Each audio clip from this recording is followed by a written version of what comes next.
Sir তার অনেক ব্যস্ততার মধ্যেও আমাদেরকে সময় দিয়েছেন এবং অনেক মূল্যবান কথা বলেছেন, যেগুলো আমাদের শিক্ষার্থী হিসাবে আমাদের ভবিষ্যৎ জীবনে কাজে লাগবে বলে আমি আশা করি। তো স্যার যেটা বলেছেন যে আমরা আসলে আইন প্রয়োগকারী যে সংস্থাগুলো আছি, আমাদের উদ্দেশ্য সবার এক, যে কীভাবে একটি নিরাপদ, সুখী, সমৃদ্ধশালী একটি দেশ গড়া যায়।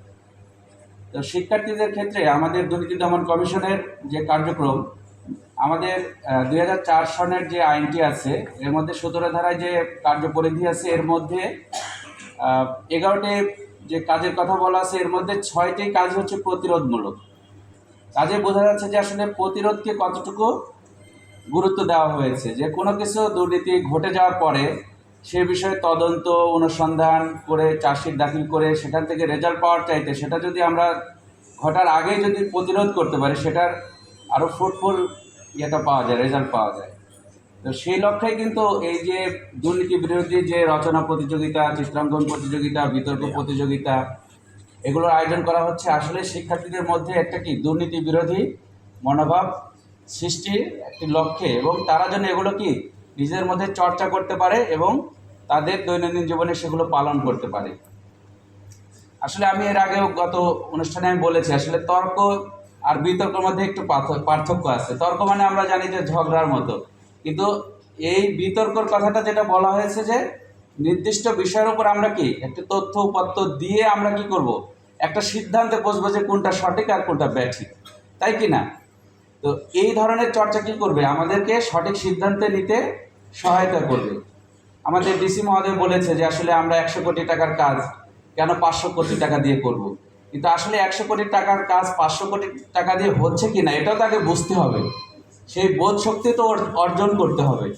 এই জন্য তোমরা যারা শিক্ষার্থী আছো, এই যে এই ধরনের মানে আমাদের যে কারিকুলাম অ্যাক্টিভিটিস আছে, এর মধ্যে কো কারিকুলামের যে সহায়ক যে শিক্ষা, এই যে বিতর্ক প্রতিযোগিতা, রচনা প্রতিযোগিতা, চিত্রাঙ্কন এবং সাংস্কৃতিক প্রতিযোগিতা আমার মনে হয় যে অনেক গুরুত্বপূর্ণ। এগুলো আমাদের কি করে, মনকে কি ফ্রেশ করে, রিফ্রেশমেন্টের জন্য এগুলো অনেক বেশি দরকার। আমাদের এসপি মহোদয় বলেছেন যে আমরা আসলে যে মোবাইলে আসক্ত হচ্ছে কি না, আমরা তরুণরা কিন্তু একটা দারুণ একটা আন্দোলনের মাধ্যমে একটা নতুন দেশের কথা বলছি, স্বপ্ন দেখাচ্ছি, কিন্তু এই যে মোবাইলের কথা যদি আমার গার্ডিয়ান বলে, তখন কি আমরা একটু গার্ডিয়ানের প্রতি কী হই, একটু অখুশি হই।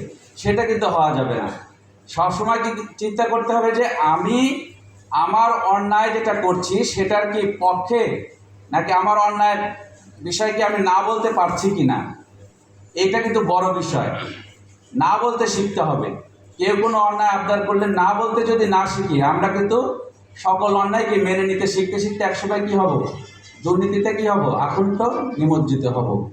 কাজে শিক্ষার্থীদের কাছে আমার আকুল আবেদন থাকবে, আমরা দুর্নীতি বিরোধী এ ধরনের চর্চার মাধ্যমে, বিশেষ করে পরীক্ষা যে এগুলো আছে, আমরা কেউ কারো দেখে লিখব না, আমরা প্রশ্নপত্র ফাঁসের সাথে জড়িত হব না, গার্ডিয়ানরা এই বিষয়ে সচেতন থাকব এবং নিয়মিত যে স্কুলের যে কারিকুলামগুলো আছে সেগুলো মেনে চলব।